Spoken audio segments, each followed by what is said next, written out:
Right. Good afternoon, everyone here on Zoom and everyone who is watching our Wednesday forum on YouTube. Welcome to our weekly discussion, Wednesday forum, which is a public discussion that is held by both the Center for Religious and Cross-Cultural Studies, CRCS, a master's program at the Graduate School of Gajah Mada University, as well as the Indonesian Consortium for Religious Studies, a doctoral program here also at the Graduate School, a consortium of 3 universities, Gajah Mada University, Duta Wacana Christian University, and the State Islamic University of Sunan Kalijaga.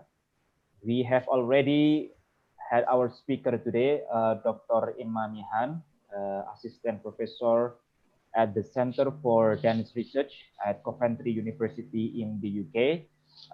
She has published articles and co-edited books that are related to the topic that we are going to talk about today, which is about what dance practices can play a role in understanding how religious and cultural values are negotiated in public spaces. And Dr. Imamihan has also been awarded academic fellowship to undertake a research at the CRCS. So without further ado, Imma, you have 45 minutes maximum for presentation.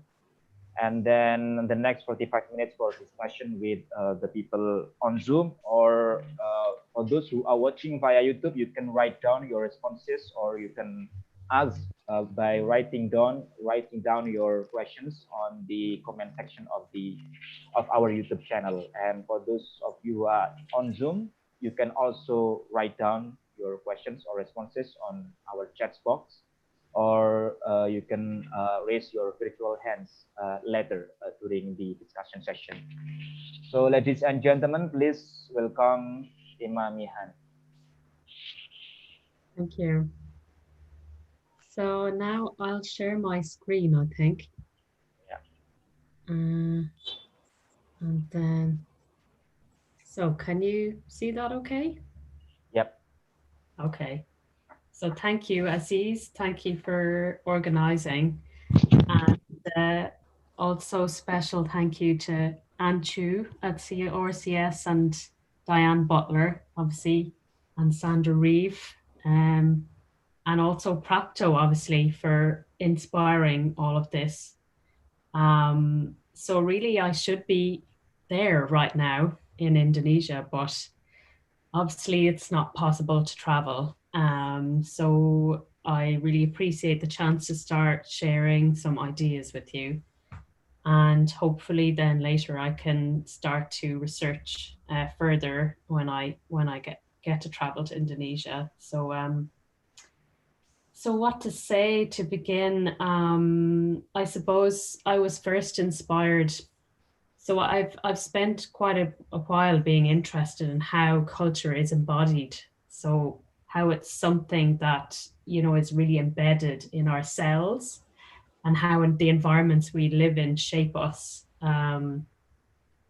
So when I was working with Prapto, and I don't know if there's anyone here who doesn't know Prapto, but just to say that Suprapto Suryodarmo is a Javanese movement artist, and who's really well known all around the world. And so I would have encountered him in Ireland and the UK. And I think I was very struck by how he could work with groups from all around the world moving together and creating a space for difference and togetherness. So that was something I talked to him about. Is this actually maybe an approach to peace building? Because if you can create this atmosphere of dialogue, maybe there's a way that if we understand this better, it could be a way of creating peaceful relationships. And I was understanding that some of this comes from his actual background and where he lives, and his personal history. So really wanting to travel to work with him in his homeland. So actually over the last 2 years, we spent time trying to get funding to do that. So several times not getting grants, and then finally this one we submitted a year ago. And then surprisingly hearing during the lockdown that I got this travel grant, you know, after Prapto had passed away, and also, you know, when I couldn't travel. So I then spent some time trying to think about how can we reframe this.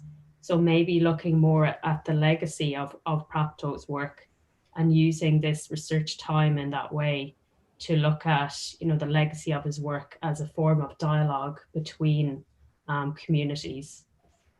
So I suppose I was thinking today about what could I share, and talking to Anshu and Diane, and I think if you want to create a dialogue, you have to start from where you are.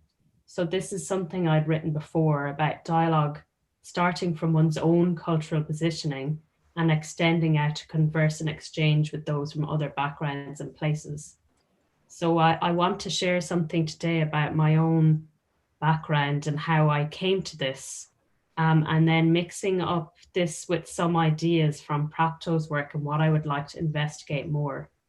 And also I feel like my background is a dance researcher, so I have a lot to learn from people about religious and cross-cultural studies, and I would like to hear more from people as well about that. And I'm also really aware that this is quite strange to a topic that is about dialogue and I'm just talking. So I'm trying to think of ways to make it more of a dialogue. So in the middle, I have a body awareness and movement exploration. And also I hope we can have a lot of discussion at the end. I thought I'd start with a little bit of background and just about the title. I've been thinking about, is it dance as a form of dialogue, or is it more movement? So looking at Prapto's work, you know, it's quite inclusive, and then I was thinking that sharing is actually really central. So is it more about sharing a space? So maybe also at the end you can feed back to me, how could I describe this also? So so now, how do I go forward and back? Oh, I see. So first I wanted to tell you a bit about my background. So my research has always been about sites and place in performance. So artists who work in often outdoor spaces, but sometimes in their home place, or so the actual place of where they work is really important. And this particular area of research I'm focused on is somatic practices or somatic practitioners. And I'll go into more detail about what that is next. I've always been interested in cultural embodiment, as I said, how I am shaped by the culture and the religion I'm brought up in, and also the context, how that impacts on how I move through space. And that sort of resulted in this practice, a creative practice of hosting dialogue. So how I use those movement skills to create a space for dialogue. And that I'll also describe a bit more later. So Anshu was saying maybe, and also Diane, this might be interesting to share a little bit about somatic practices, which is a very big area. And I'll just maybe touch on some things that I think are relevant. So somatic practices are a group of movement practices, and they have shared principles. So this would be some of them. So a sense of body-mind awareness. So if I focus on something within my body, like my heart beating, I'm bringing my awareness and attention to it. And through this kind of level of awareness and attention, I might become aware of habits that I have. So that might be how I'm sitting, or it might be how I touch or how I move in space. Usually these practices, they're not something that's demonstrated like, I'm going to ask you to do this movement. It's more facilitated through prompts. So it might be images or vocal prompts, sounds, things like that. And then for that reason, the appearance or how it looks is not the primary importance, but this sense of feeling. So it might be the internal feeling or the feeling of relationship between people. And the context or environment, as I mentioned. So this is really important, how I'm relating to what's around me, the textures, the sounds, the other people in the space. And so it's kind of an exchange between this internal and external landscape. And through that, I'm also coming to notice my own perceptions. So noticing all the sensory information that's coming to me, I become aware of how I'm interpreting what I encounter, what I feel. So that can be useful in sort of becoming aware of patterns of thought or beliefs also. And then if that sounds very internally sort of focused, there's also a level of movement expression. So you're moving through. So there may be stillness, but there's also movement. I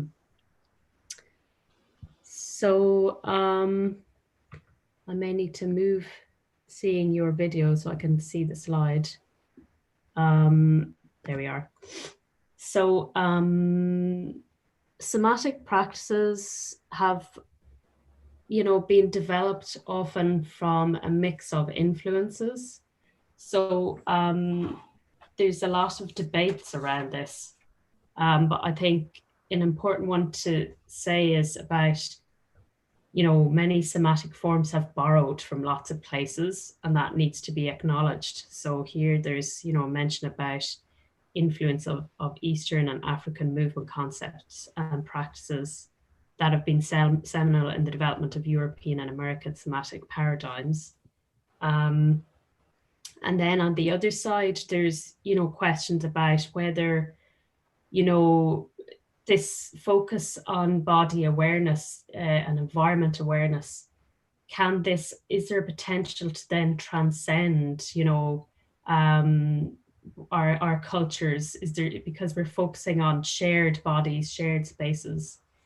And then at the same time, there's an understanding that a lot of the research around somatics has come out of particular places. And so what's happening in other locations isn't fully articulated.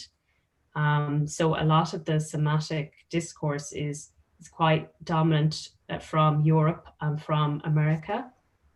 And I think another problem with this is there's the association of non-Western forms which informed the contemporary practices, as if there are no non-Western practitioners who have created contemporary somatic practices, which is not true. So in my research, I've been trying to understand a bit more what's happening in other countries.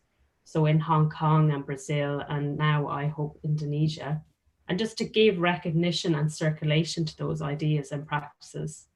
So that's another reason I'm very interested in Prapto's approach.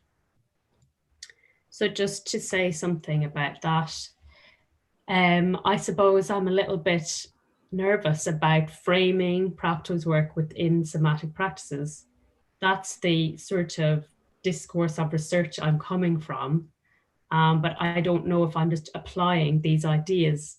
But for me personally, coming from where I'm coming from, I see Prapto's approach, Jaga Amerta, within that frame of somatic practices. It seems really close to a lot of these approaches.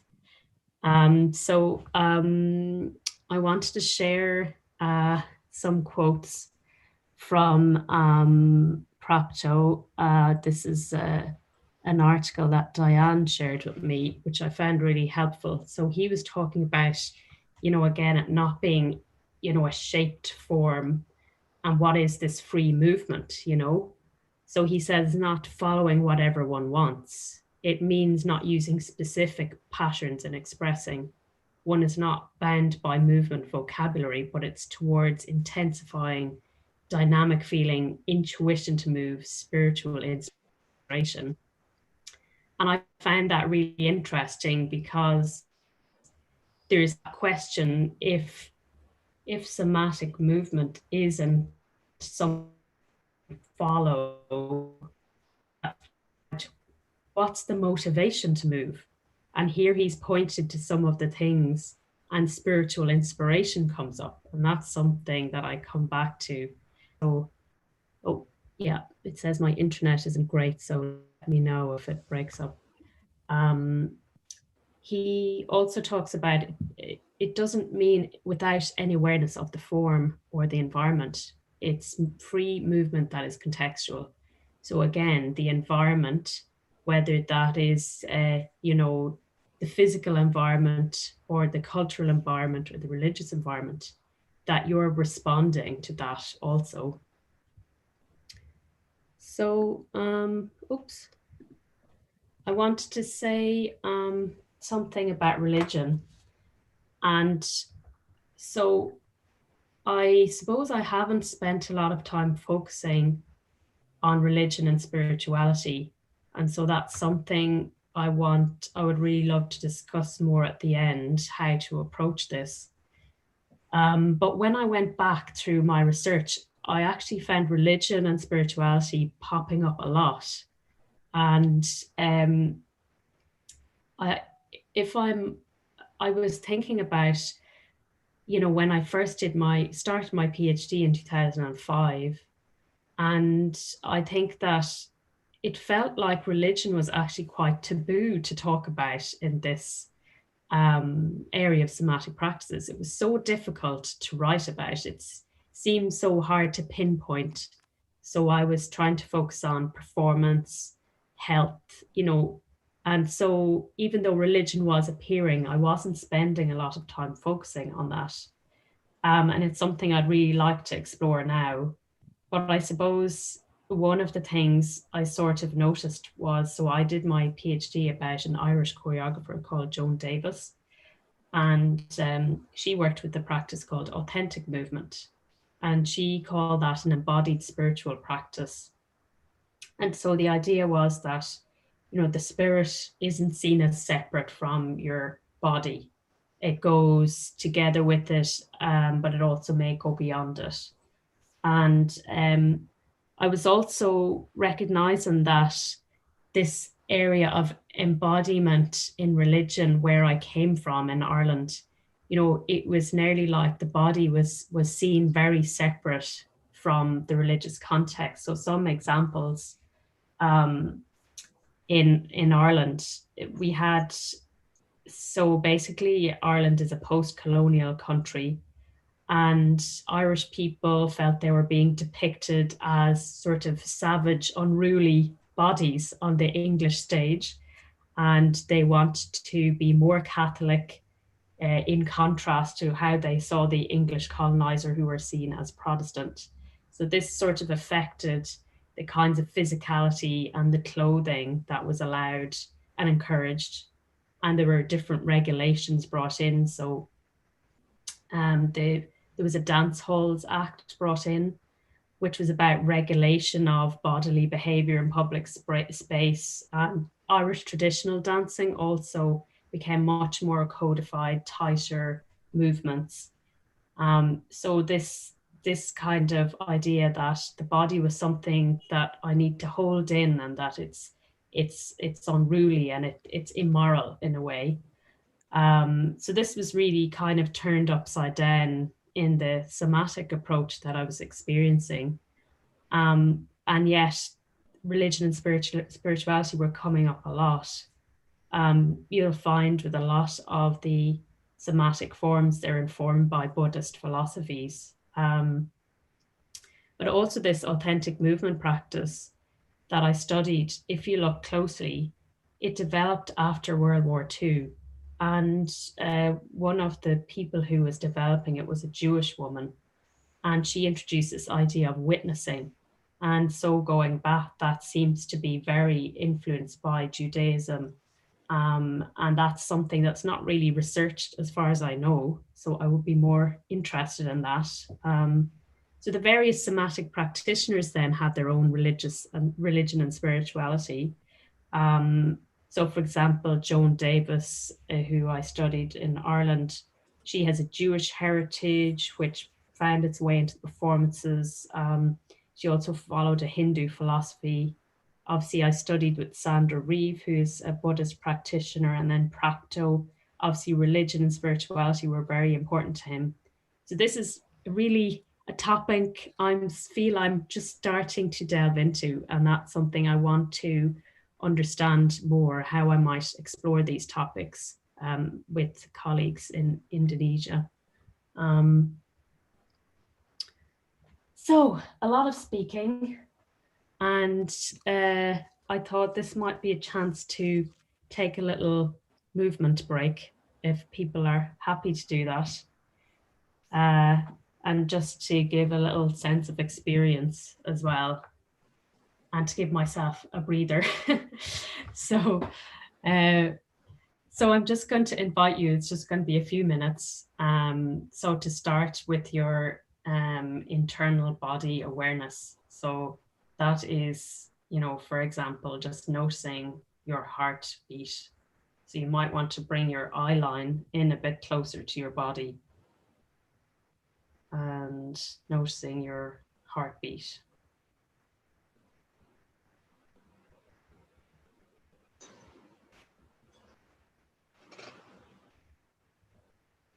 And you might also notice pulse, the pulse around your body.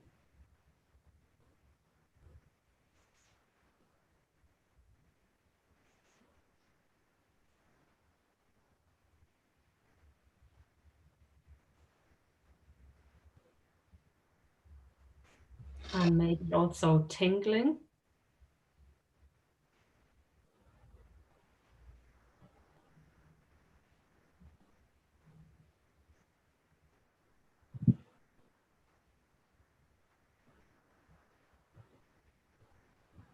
And there may be tensions or aches. So as I mention anything, you can also move with those things if you feel like it, or you can be still. So when I notice tension, I start to want to shift that a little bit.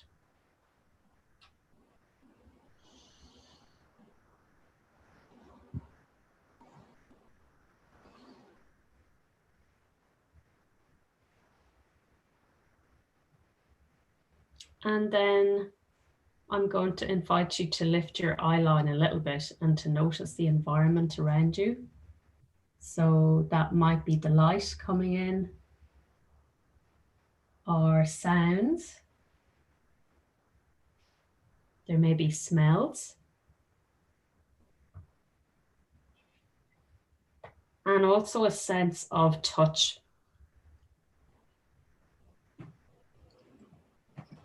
So noticing touch, this might be just a sense of contact with whatever is, if you're sitting or standing or lying, contact with the ground or with surfaces.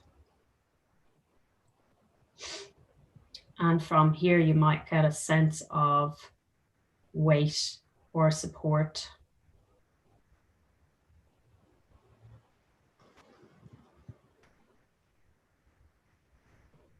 And there's textures. So there may be something in the space that you want to touch to get a sense of the texture.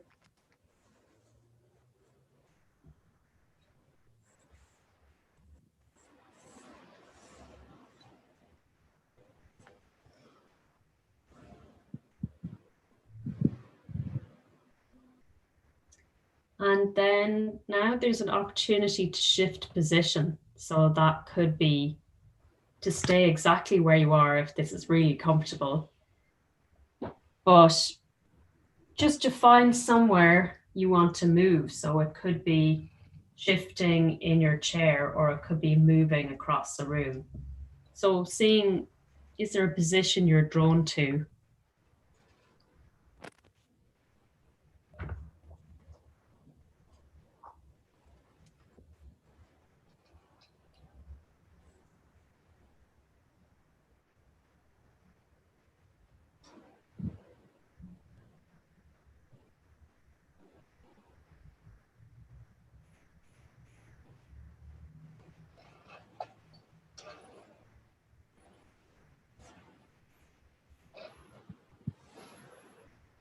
And then the final thing I'm going to ask you to do is to notice if there's something from this you can bring with you to the rest of the session. So that could be a sensation or a feeling or a word or a sound.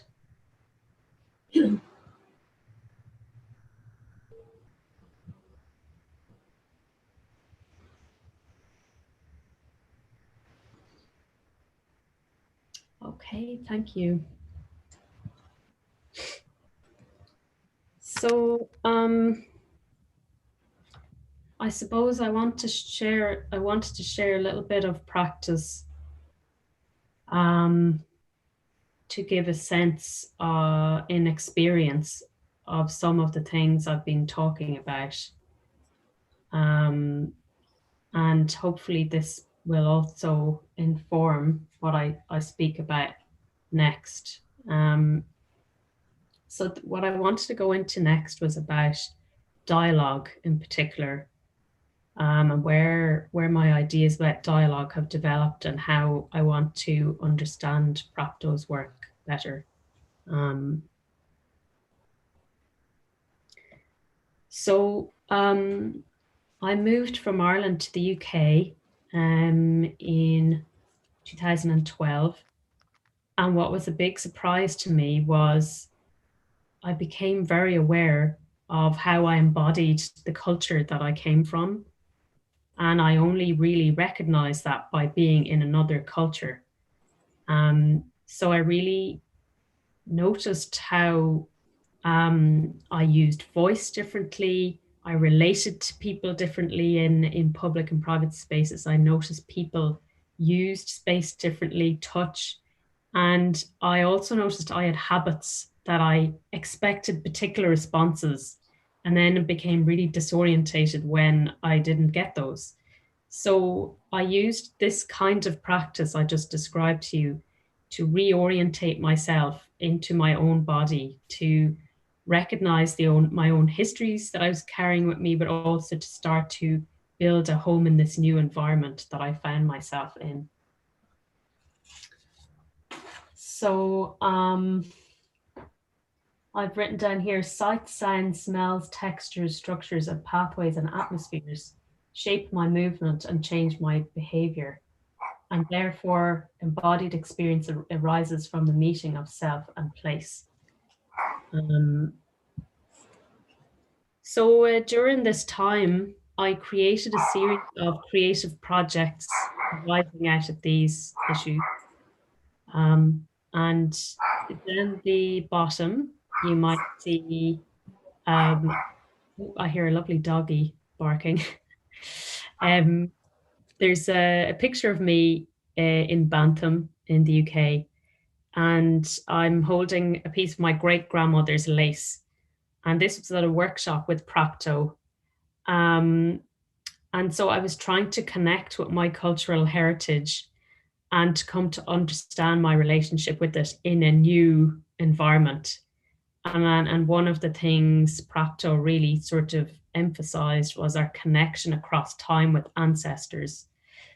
So that was kind of a personal exploration, and I wanted to bring that into dialogue with other people.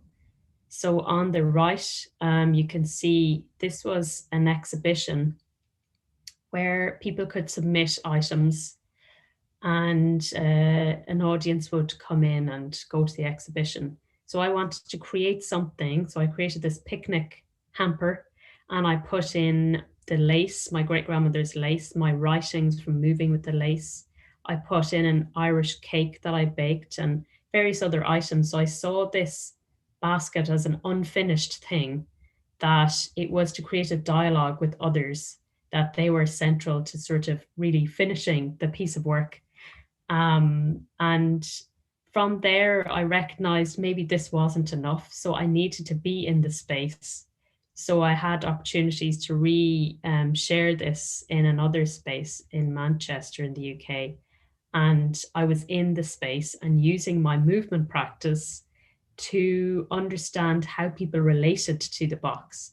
And so the dialogue was about trying to be in the space with others in a non-imposing way, to start questions about, this is what I'm sharing. What's your cultural embodiment? What do you carry with you? And I had lots of interesting conversations with people about migrant grandparents and choosing not to have children and all sorts of things, and that I couldn't have envisaged. So I wanted to create that space for dialogue. And there's other projects out there I won't go into because of time, but up the top is one called Live Archive, and that was about Irish contemporary dance archives and recreating them as kind of recreating embodied memories. And I was a host in that of a more performance setting. It was creating a bridge with the audience to create that dialogue. And then the bottom image on the left is of another project I did with the Irish community in living in Coventry. And we created Irish food together and had dinners where we would have a conversation about what it was like to be an Irish person living in the UK. So again, this idea of hosting a dialogue through a meal. So in the next slide, I'm going to talk about how movement informed those dialogues. But what I wanted to mention first is that I realized this hosting a dialogue is about inviting others in, but it kind of has a dark side. So basically, if you're the host, you're creating the conditions by which you invite people in. So you're setting up the rules, and it's your materials, your space, and you're choosing what to select and include and exclude. So there's some kind of power in this. And I think this is something I feel that Prapto's work went much further, and I want to investigate that. So I'll talk more about that. But I got this far with understanding this problem, but I felt that even though I couldn't eradicate this problem, at least I could use the movement practices to be aware of them and maybe make changes. So these are some of the things I did when I was trying to create a dialogue with other people, whether it was through these artistic practices or through hosting a workshop and with people from different backgrounds. So the first thing I would do is try to develop awareness of what I was carrying with me. So like the practice you just tried out, some of these things, just practicing that regularly to become really aware of what I'm carrying in my body. Then in the space where I would host a dialogue, I would be there, I'd spend a lot of time there trying to sense the atmosphere in that space and what ways in which you could make that comfortable, or just at least being aware of how people might move through there. I was very informed by Prapto's and Sandra's kind of idea of seeing yourself as part of something, not being at the center of it. I'm hosting this dialogue, so it's all about me, but actually I'm part of something, and I'm not at the center of it. When someone would come into a space where there would be a dialogue, trying to notice both my own and other people, what kind of eye contact they're using, or gesture or proximity, and using this as a way to understand, do they want direct contact from me, more guidance? Do they want indirect contact? Should I step back? What kind of tone of voice and the kind of relationship they want? So and sometimes this sense of expanding into the space, and sometimes really containing myself. So for example, if someone is with the picnic basket and they're turned in, they're not gesturing to me that they want me to come and dialogue with them that way. So I might just hover at the sides until they open out towards me. That's just one example. So returning to Prapto, I started to look at what he's saying about dialogue, and I found more in there that I want to investigate. So Prapto was talking about it. I usually start more from dialogue, more conversation, more chatting, more say hello. From that, there will be somehow part assimilation, part as still we are as we are. So somehow I think this goes beyond this idea of hosting, because he's saying I'm being in the environment. I'm part of it, and I'm also who I am, and it's the same for everybody else. So the dialogue's not about creating something, it's about being what's there already. And then he also, so the people who has studied very closely with them, he doesn't call them teachers, he calls them dialoguers.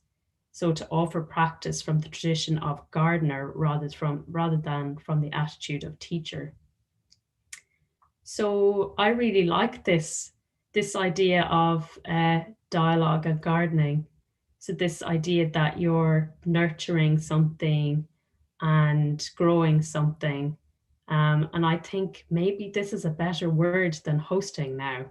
So the gardening as a way to dialogue. And also I'm thinking gardener, this could be a better way to be a researcher also. And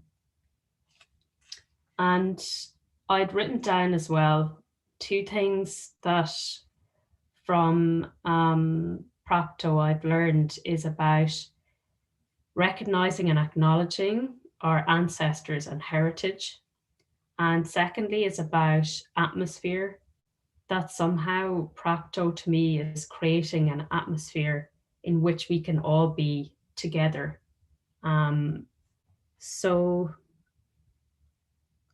I think just to sort of the last few things I wanted to say is about the future research and what I want to do. So these are the themes I'm really interested in. So how can we bring this embodiment to the fore in this kind of research of understanding dialogue across communities? And so I have a quote here from Diane Butler about embodying the variety of worldviews and spatial, temporal, kinesthetic, cultural, and spiritual values. And I'm also interested, I talked to Prapto about peace. So, this kind of peaceful dialogue. And Prapto works a lot with the specific sites and places. So there's an area called Peace Geographies, which I started to look into, about sites as places of exchange for communities. And Prapto talked to me a lot about the marketplace. So this is a space where people from different backgrounds are thrown together and they have to negotiate and exchange. So that's something that's very interesting to me. And also this idea of local wisdom that I was reading, Antu had written quite a bit about. Prapto obviously sharing, I think I'm not sure if I shared that quote at the start and I can show you later, but he talked about sharing as being central to harmony.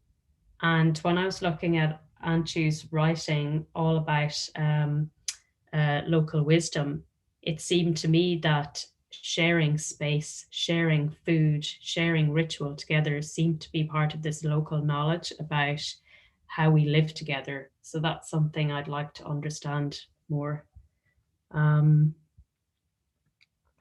So the research, what I propose to do is to have reading and discussion groups at CRCS, to interview people who are involved in cultural organizations and researchers in Indonesia who have understanding about these topics.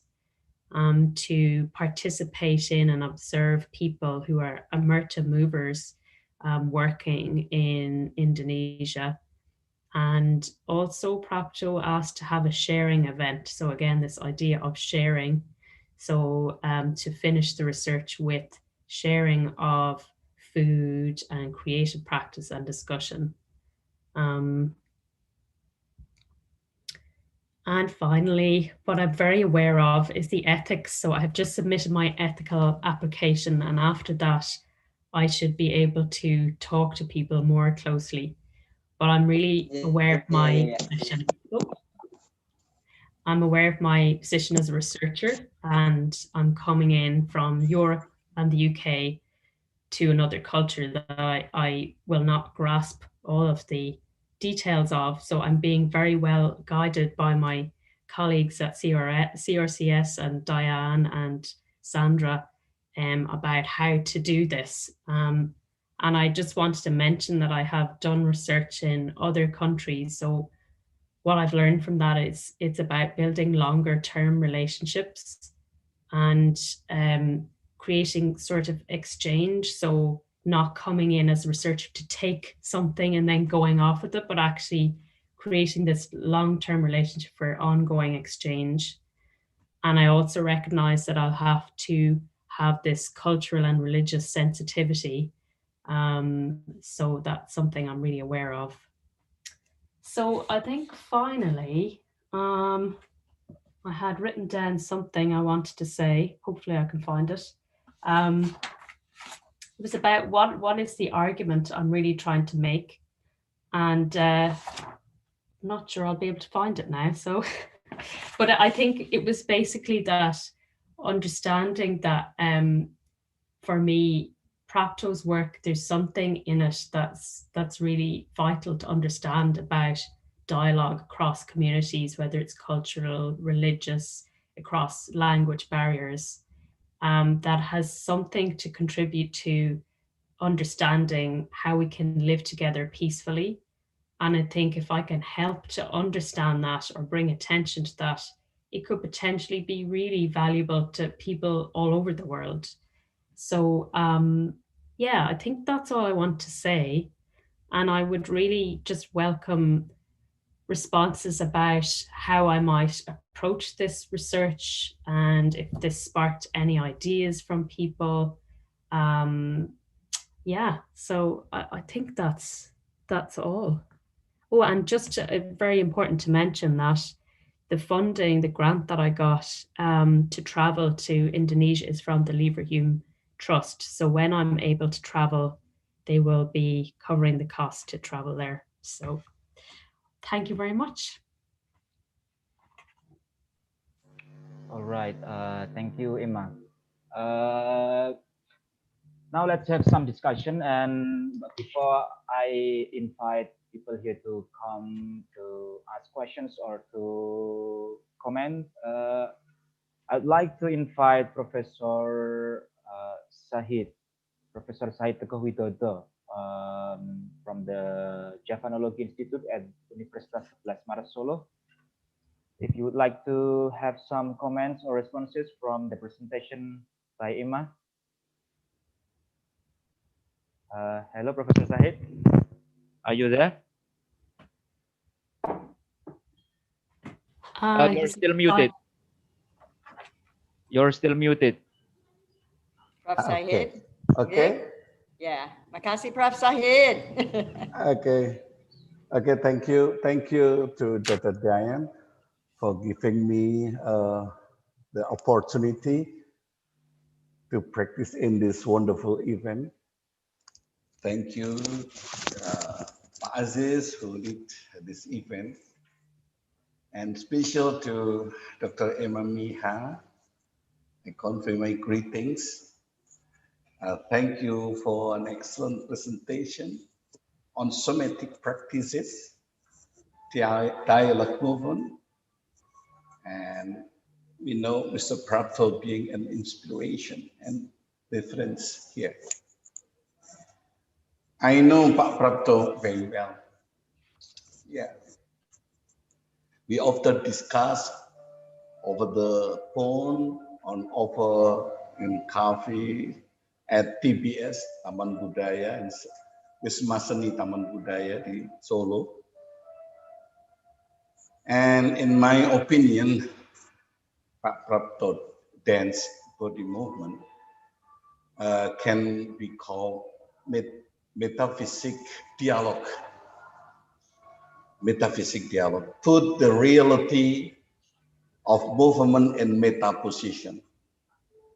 That's why it has more than just physical value, because it has a value that touch not only your skin, but also your heart and your feeling. Not only touching your body and spirit, not touching the micro and micro cosmos, but greeting to yourself in a subtle and intimate manner. I can feel it is very, very deep and interesting. For me, and of course for us, Pak Prapto dance movement are deeply embedded in the physical nature of human. Very, very interesting. Natural motion, freed, give the best possible place to motion and value to it. And when life is so mere in cycle routines, you will be surprised to see an atmosphere of peace.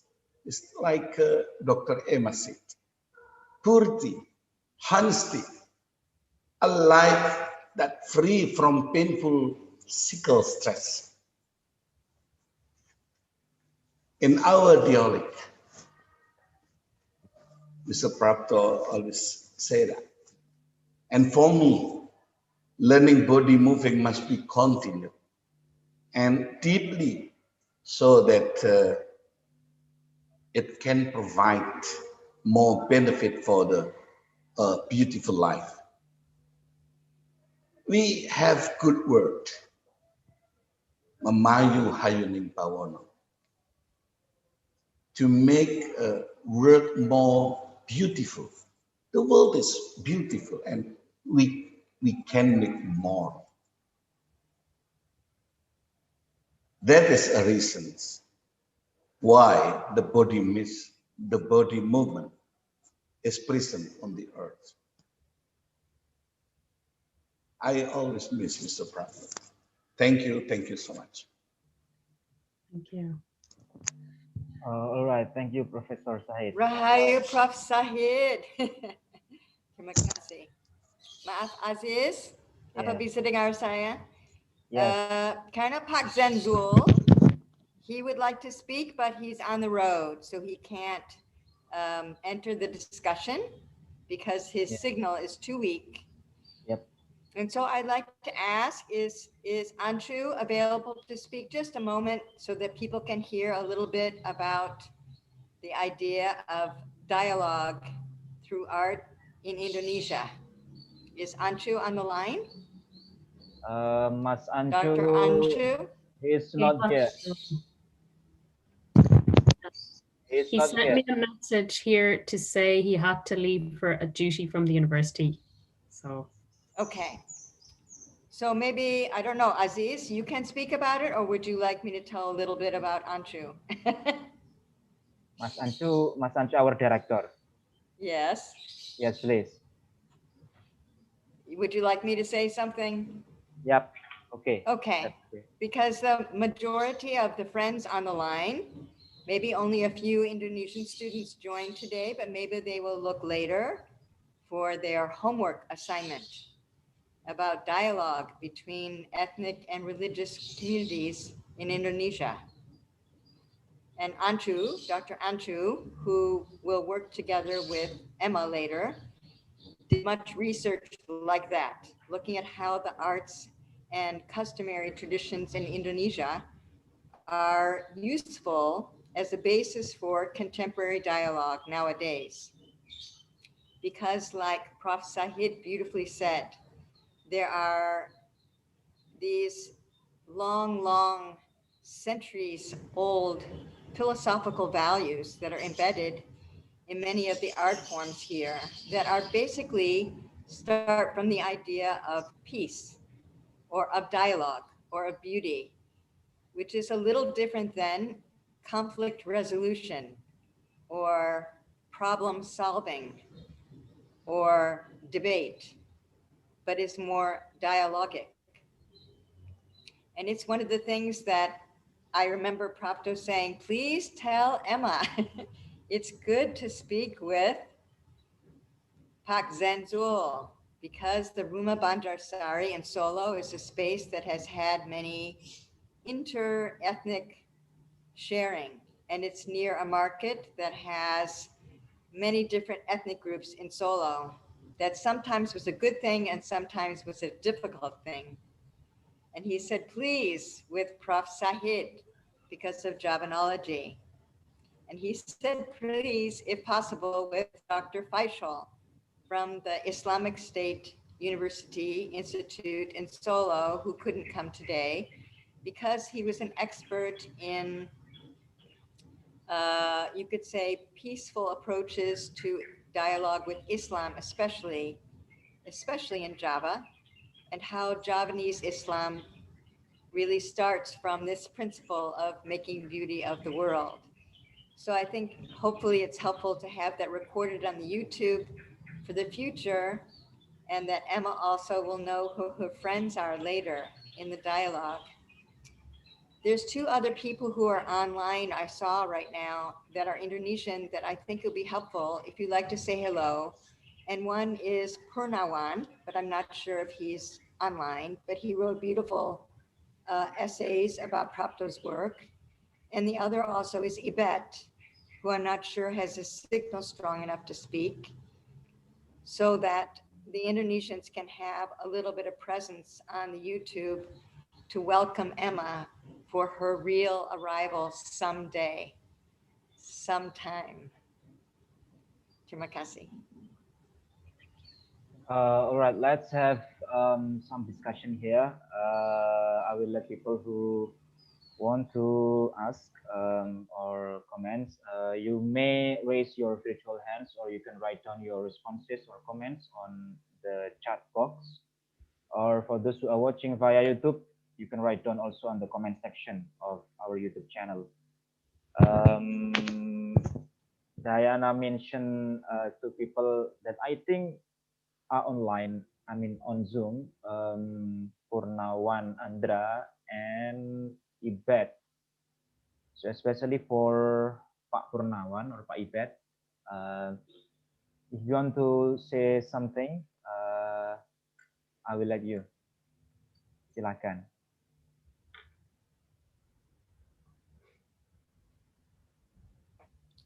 Quiet. It'd be lovely to hear, yes, Indonesian voices. There we are. Hi, Ibet. Hi, Emma.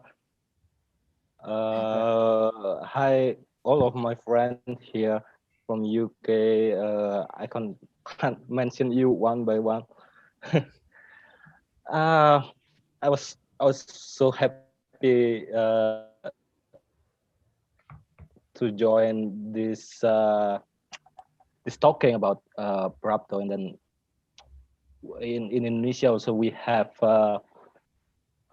some talking every week with Diane, and then with some friend to talking about Prapto's work, and then talking about what we can do in future in Indonesia for Prapto. Besides some people or some organizer already make like a tribute to Prapto, like a Borobudur Festival and some other festival. I want to ask to Emma.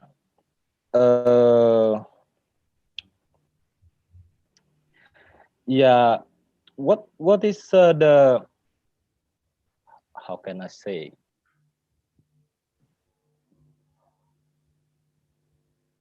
I don't know in Western world that how the religion there, how is it the same matter with religion in Indonesia or no? I don't know much about religion in Western world.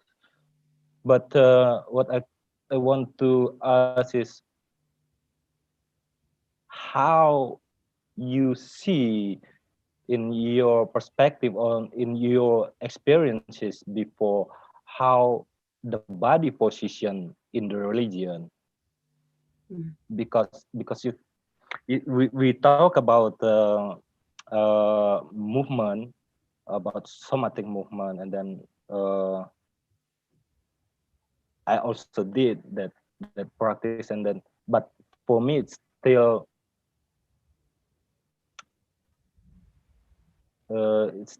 not clear yet for myself. It's still like a blur picture how the body in the religion. In my religion, it's clear how the body. I'm a Hindu. It's clear how my body in the ritual, how my body in the temple, how my body connect with my God, how my body connect with my social in religion space. But I don't know how in your perspective. Yeah. Thank you. Is it clear? Yeah. Yes. Thank you, Yeah. Emma. I think it's a complex question. And I don't have this worked out, but I can speak from my own experience. Yes. So, you know, growing up in a Catholic country, I think there were certain physicalities that were deeply embedded. So I could just talk about the physicality that maybe is acted out in a church or ritual context. So that might be the things like bowing and kneeling and all of these. But I think it goes much deeper in that I'm not practicing as a Catholic now, but I feel like what gets passed on through centuries is very deeply embedded. And so that informs how I relate to other people. So how do I describe that? So one thing I noticed when I was hosting dialogues around, for example, this basket, my immediate impulse was to jump in and to try and make everything okay, So if someone wasn't understanding, or, I wanted to sort of like overserve, And when I was looking maybe at the religious point of view of women in Irish Catholic, the religion, this kind of the Virgin Mary role to always be in service to others. And so the process made me reflect about that there's a value in that, but also maybe I was finding a different relationship with it where I could see this impulse to serve, but also be able to understand that sometimes people need space to find things themselves also. So I was having to change my embodiment from what I perceived I should be holding my breath and rushing in and, something like that, to more sitting and observing and waiting for the right opportunity to be there.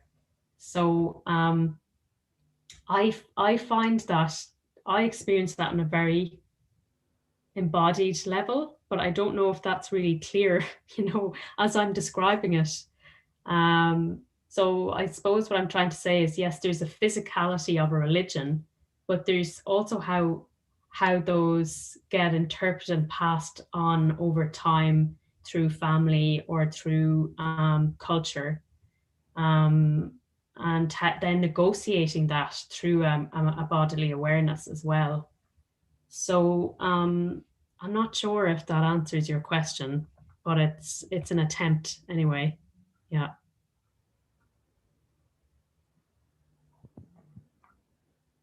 All right. Are there other people who want to ask? Um, May I ask a question? yeah, please go ahead. Is there a student from UGM online? There are some. There's one or two. Yeah, two. Can we encourage one of the Indonesian students to ask a question, any question, Yeah, even if they say it in Indonesian, and we can help them? yeah. Because we Students. never know when they'll get to meet Emma again. We're just waiting for her to come. Yeah, Emma, I want to ask a question, Emma. Sis, How terima much? kasih. How much is? I don't know whether you have done research deeply about the Amerta movement, but I'm wondering how much is the Amerta movement or Joget Amerta is religiously inspired? Is inspired by religion or perhaps Javanese tradition or culture? And second, as you said in your abstract, that dance maybe uh, can be a bridge for cross-cultural dialogue or religious or interreligious dialogue, and how to do that, or what are the ways to do that? Yeah. Yeah. So that will be my research. So I hope to find the answer with your help. I have ideas, of course. So I think this creation of the atmosphere is part of it. But that's what I want to investigate. About Prapto, from my view, it feels like it's very informed by that heritage, the religion and spirituality. But I think there are other Amerta movers who will know better than me and can comment on that also, I hope. Yes, some CRCS students 2 years ago visited Borobudur and also Pak Prapto's home, and they also, I think, practice the dance. And I think here there is a scholar that is specialized on the dance, Sandra Rif. Would you say something, or perhaps Indonesian students here who 2 or 3 years ago visited Pak Prapto? I haven't myself, so I can also comment. But I just know one thing, that one phrase, one Javanese phrase that was said by Professor Sahid earlier, "Memayu Hayuning Bawono." That is a Javanese phrase meaning to beautify this world. From what I have known, that came from a Hindu proverb, I think, which is one of the tasks that is done by the god Vishnu, and that is the word Memayu Hayuning Bawono is one of the mottos of the city of Yogyakarta. So perhaps there is a relation there, but I'm not sure because I am not doing research about this joget or this dance. So yeah, the forum is still open, and we still have around 25 minutes for discussion.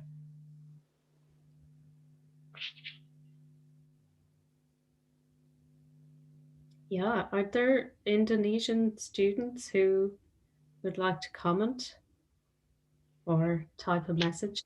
There are only two people here. If they are willing, Indria, are you there, or Chico? No, they're already leaving. All right. Yeah, well, I'm interested to hear everyone's comments, you know.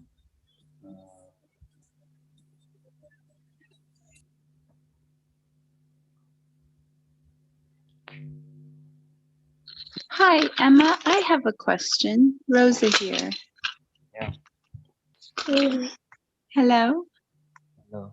Hi. Rosa, can you tell us who you are and where you're from, Rosa? Because this will be on Indonesian YouTube. Where are you from? So I'm Rosa Cisneros. I work at the Center for Dance Research with Emma, but I have a Spanish and Serbian background as well as an American one. So I kind of have a bit of a mixed heritage. My question is, I was really I was reflecting on what you were saying, that when you came to the UK, you could see some of the differences of the embodied kind of traditions that were passed on to you, particularly in relation to religion. And in that context, you said Catholicism. Do you find that via the digital, some of those, now that everything is happening digital, in a way being forced to relate via the digital, that there are some of those, do you find any actions or anything similar to that you're reflecting on that you weren't aware of before that are related to your culture, I suppose is my, and I'll just give an example. For me, I find that when I see myself on screen now, I use my hands a lot, I move a lot, and I can see that feels a bit augmented because I'm on camera now or on the digital. So is there anything like that for you that's emerged, Emma, or for anyone else in the space? Oh, that's an interesting question. I hadn't thought about that because there's so much to adapt to being online. I don't even know where to start. So I hadn't focused on that in particular. So yeah, that's something I'll have to think about. But yeah, if other people also want to comment, that's welcome. Maybe a bit, I feel like sometimes that gets a bit erased because I'm not in the space with people. So it becomes more like flat, like I can't read some of these things. Yeah. Thank you, you. Emma. Thank you. Yeah. Could we have some comments from Dr. Sandra Arif? Dr. Sandra, if you are willing to say something. Thank you, Aziz. Thank you. I just wanted to say really thank you to Emma. I think it was a really wonderful presentation. I just enjoyed it and already learned things. And I think what's been rolling around in my mind is really about atmosphere. So that's, Emma's mentioned that a few times, and it's, you know, it's brought back that really particular atmosphere that has different flavors almost, but that can be created in an Amerta Movement situation. And I'm thinking also of the wave at Coventry University and just many working in Borobudur when also your students came to join us, how it is very particular, I can just say flavor and has a density that kind of appears in the space. This is for me. So that question of what is this, or how does this occur to create a space that is inclusive, which is the word that comes up for me, that promotes inclusivity, and yet does not erase the individual contribution and kind of spice or herb that comes into that mix at any particular time. And I suppose that makes me reflect about also, Prapto's own traditions, which Diane would know more than me, but in terms of the influence of Sumara, certainly on the early practice, very strong. Helen Poyner would also know, who's here with us, would also know about that. We practiced many years. with Sumara, and also perhaps his early experiences in more like nature, religion, as he would call it. And also obviously the Buddhist influence. I mean, already there's so much. And I think what is an ongoing up-to-date inquiry for myself is, if I look at the way of the ancestors, that's my own way of naming my own heritage. I come from a diplomatic family, so I have no strong sense of place in my life, which has brought much to what I can offer, but also is a lack. I lack a sense of anchoring. So that way of the, and I'm also the last in my family. So when I die, there will be no more of my own personal family. So this question of the way of the ancestors, and can that, and how does that come together with the way of the Buddha, which in my understanding also Suprapto was really working with, to not have to abandon family, but also to be able to follow a kind of spiritual path, because the Buddha left the family. And so these questions for me are, what is that atmosphere of inclusivity when those pathways come together? And so that's a little bit a question, Emma, not that your presentation has also raised for me in terms of somatic practice and religion and dialogue towards peace. Thank you. Pak Iqbal Ahnaf, please go ahead. Pak Iqbal. Hello, Aziz. Thank you. Hi, Emma. I would like to just give a brief comment, but I'm sorry I cannot show my video because I'm in a place now where I cannot use my laptop and I'm just using my phone. And my phone's front camera is not working, so I'm sorry. So I just will just comment. So Emma, thank you very much for your sharing today, and I look forward to if you have planned to come to visit us CRCS here. Would like to discuss with you. I'm coordinating a course here at CRCS. The title of the course is Religion, Violence, and Peace Building. So I did the master programs in conflict transformations some years ago, and there is a book which I mean your talk today remind me of a book which I read a long time ago, and sometimes I use it in my class. The title of the book is Rituals and Symbols in Peace Building. I'm not sure if you have seen that book written by Professor Lisa Sork from the Eastern Mennonite University. And then these notions that there is a limit with the conflict resolution approach, which emphasize on focusing on the problems and approach, and that's why there is now a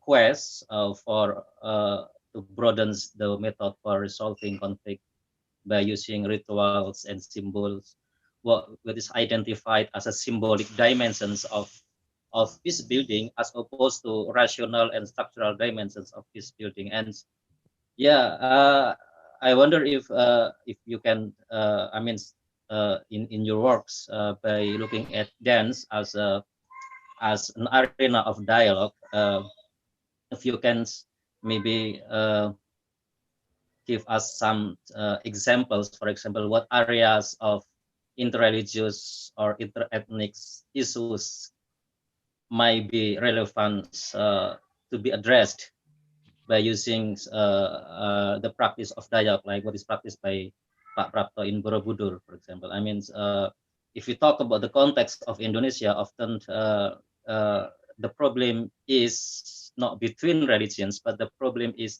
within religions often. So it's more often is a conflict, intra-religious conflict rather than inter-religious conflict. And often practices like dialogue is not always commonly shared by different religious groups in Indonesia. So I mean, if you talk about how we practice dialogue in this kind of art arena, so I mean, if you can give us some illustrations of how might it works in this, I mean, in that is some example, some instances of the recurring events of interreligious or intra-religious tensions in Indonesia these days. Thank you, and I will look forward. And I'm really happy to listen to your talk today. Thank you very much. Thank you. Thank you. You gave me a very difficult question.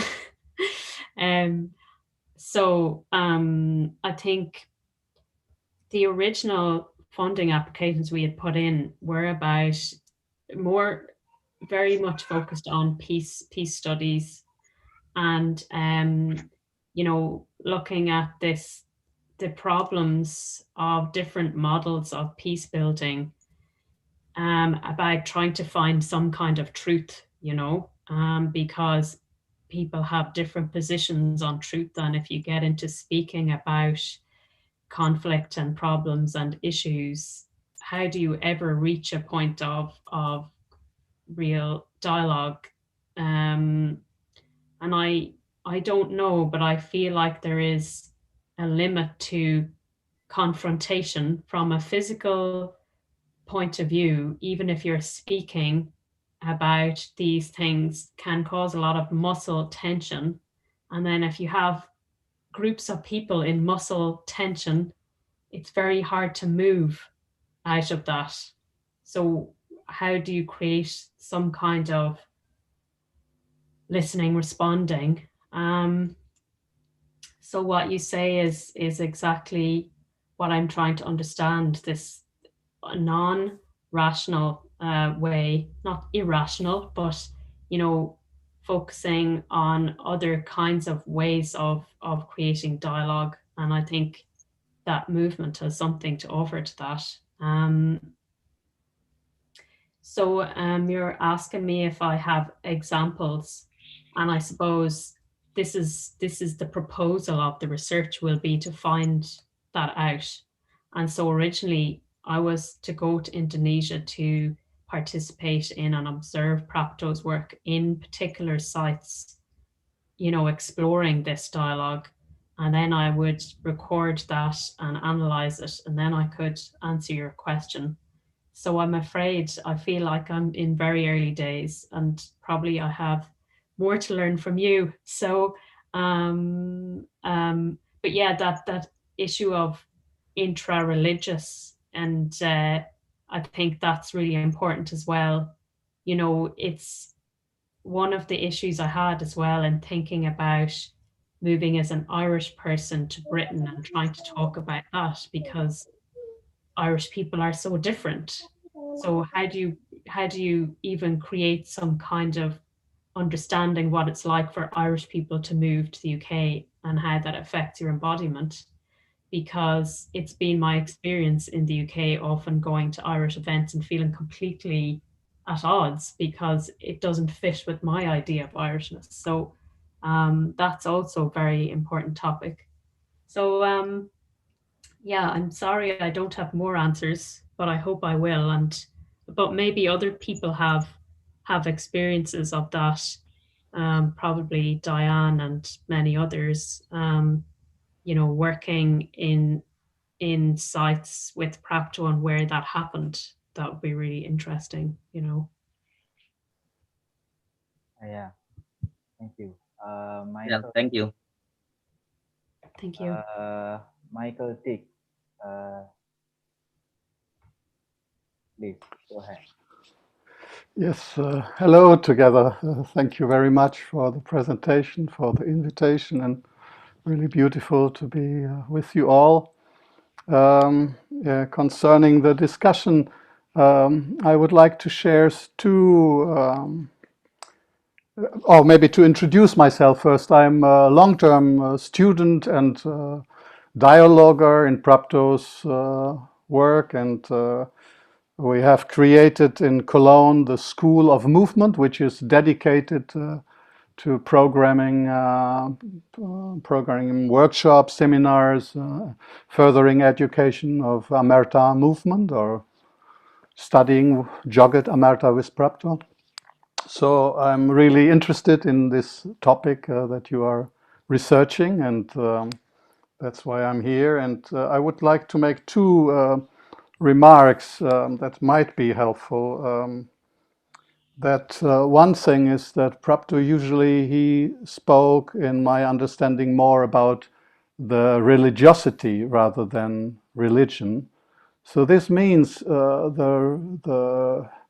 the impulse. So in a movement, we are kind of more interested in the impulse for finding a religion, or religion. Also, the meaning is reconnecting, and then in reconnecting with what. And here is very interesting. Again, I come back, Sandra, thank you. I come back to the notion of atmosphere. And further, I think before there was something said about the density of the atmosphere, or also Prapto was creating an atmosphere. And I would rather offer the view, or to look at it in a way that maybe Prapto didn't create an atmosphere, but he was more opening himself, and through him towards the sensuous participation, to something that is already there always. And by that, by opening himself and in the common field of movement, and connecting with the environment, somehow we reconnect something that is in a way inclusive, because we are always in there. The atmosphere is never excluding anything. So if we are opening up to that, we will open up to everything and to all layers. And this is, here comes Sumara in, because I also have studied Sumara long term. And the meaning of Sumara is surrender. So it's also a special attitude of opening up to what is here. So just this as a yeah, and maybe an inspiration to. I even cannot clearly make the connection out to what I say this, but hopefully it can give some inspiration. Thank you very much. Oh, yeah, brilliant. Yeah, that's a much better way of describing it. It's not creating, that's right. It's sort of being with what's there. So the opening self to participation in what's already there in that common field. I think that's really nice. Thank you. I mean, maybe I may add that really it's opening to something that is there that we are not always aware of. Like, for example, our sensuous participation that is wordless, that we don't need to have words for, to open up and to sensitize ourselves to that and really live in there, become alive in there. I think David Abram wrote a very beautiful book about that, the spell of the sensuous. I find it very interesting in terms of connecting with this work. Thank you. Thank you. Okay, we still have around 7 minutes. So if there is one of you who wants to ask something, this is your last chance. I have a question. Yeah, Diana. Does Emma have a question? Yes. Maybe it's nice Emma can ask a question as a dialogic process. You can ask an Indonesian, especially Indonesian person, if you like. This is a nice, question, You know? for me. Or I mean, if you want to ask me something, I'm happy to try my best also. I Because think I'm here. I'm in Bali. I'm not in Java. Okay, nice. But Yeah. I guess I'm very interested in people's experience of, you know, what that is like. Sandra and Michael were talking about, and also to hear from the Indonesians, like what is that Practo is engaged in that makes this dialogue possible, you know? That will be one question. And then I guess maybe also for Aziz is the question about how does this fit into the research around, you know, cross-cultural and religious studies? Studies, yeah. Yeah. Yeah. You know, as maybe you said, you haven't had the experience of the movement. So when you're listening, can this relate to this area of research, you know? Yeah. Okay. Perhaps for the first question, Dr. Sandradi, would you like to say something or not? Diana? No? Well, I'm not quite representative to say about what CRCS is researching. There are some researchers here, and I'm one of them. And we have different fields of research. I am doing research more on politics and Islam and politics rather than religion and culture and nature. But we have at least three main clusters of research: this interreligious dialogue, and then religion, state and society, and then religion, culture and nature. So I think your research would fit in the cluster of religion, culture and nature, where usually we publish research that are related to indigenous religions or indigenous culture, something like that, and how do we support them if they happen to be communities that are underprivileged, something like that. So for the last year or 2 years ago, we published a research about the recognition for indigenous religions, and also research about what was that? Well, many research: academic freedom, religious freedom, religion and politics. So yeah, I think one person that can work best with you is Dr. Anju, Mas Anju, or Dr. Samsul Ma'arif, who is the director of CRCS now. So you can ask further about what you can do here at CRCS, and I think he is more representative to answer your question rather than myself. Okay. Well, I'll be interested to find out about what you're studying too, eventually, about Because I politics. think your research is quite rare here. I mean, not many people are doing research about dance, even in Indonesia.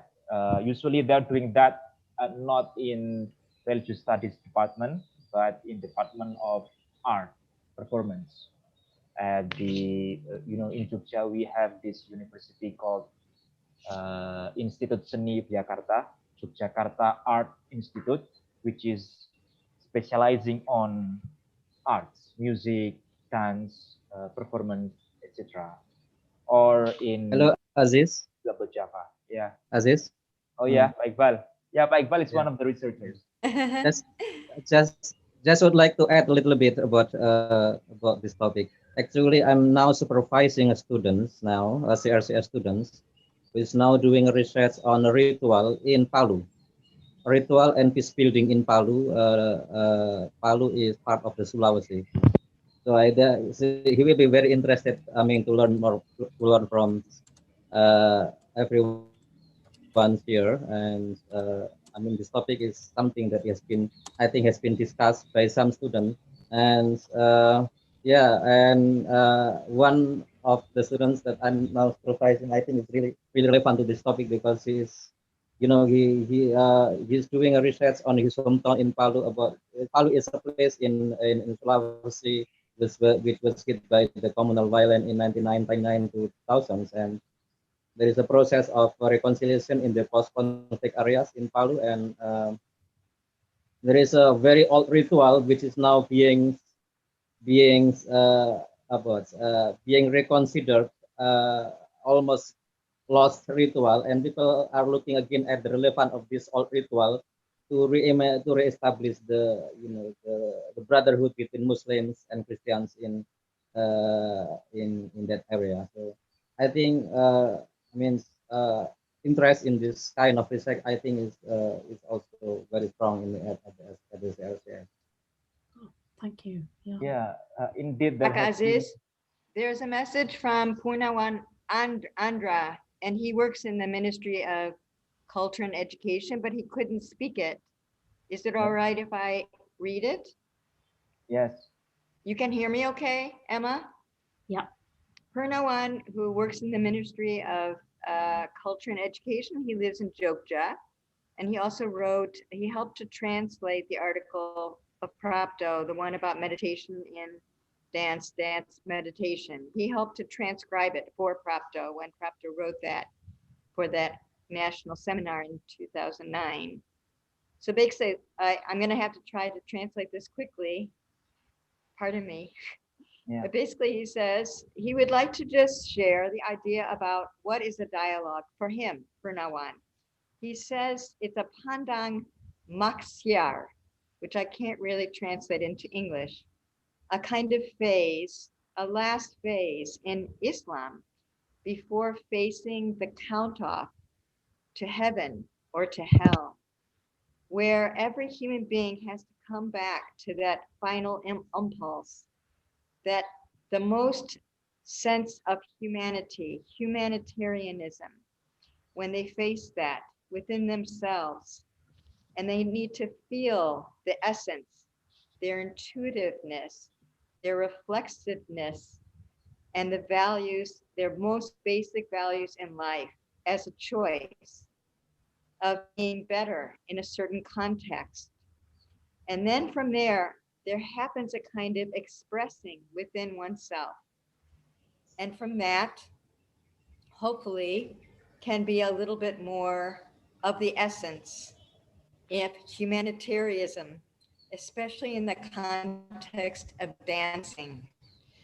Wow, he's really poetic, beautiful. Wow. And then he says, an understanding such as this, for him, he felt that he studied like that with Prapto, that there was always this moment of choosing between falling into a kind of confusion or falling into a kind of lightness in the dialogue, in the dance, at every moment.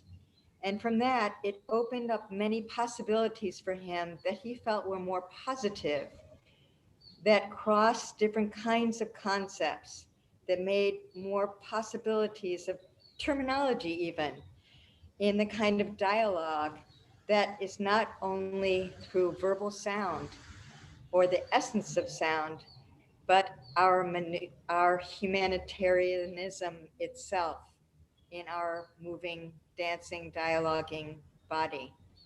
And that was your gift from Purnawan Andra. Thank you very much. Wow, gosh, thank you. I'll send it to you in email also, that you can write it in your notebook of notes. That's wonderful. Thank you. Thank Sama-sama. you. Yeah. Terima kasih Pak Aziz, maaf. Thank you. Now it's already 4:31. So for those of you who still want to discuss, you may contact Imma directly later via email or any contact that is available. And for Imma, we are looking forward to welcoming you here at CRCS. If you are doing research about dance and religion and culture, that would be perhaps quite a new field for us here. Not many people are doing that research. There have been research about music and religion, music and culture, but dance and religion, not so much. While we are here in Jogja, we have the last Islamic kingdom that still holds power here in Jogja. But the dance that is often practiced in the palace is not quite really Islamic in the common understanding. it is from a Hindu tradition, but now appropriated by the Islamic Islam. Well, actually, quite interesting to do research on about later when you are available and it's possible for you to make a trip here to Jogja. All right, everyone. Thank you so much for your being here for the discussion, for the questions. Dr. Sandra Rif, Diana, Michael Dick, Pak Iqbal Ahnaf, and all the people who are joining us. We hope that we can see you again next time. And for just announcement, last announcement for the next week, we will have a topic about women in the Middle East, a case study in Egypt, Saudi Arabia, and Israel. And next week we will start the forum as usual at 1 p.m. Wednesday. All right. Good afternoon here from Jogja, from Indonesia, and see you next week. Thank you so much. Thank you.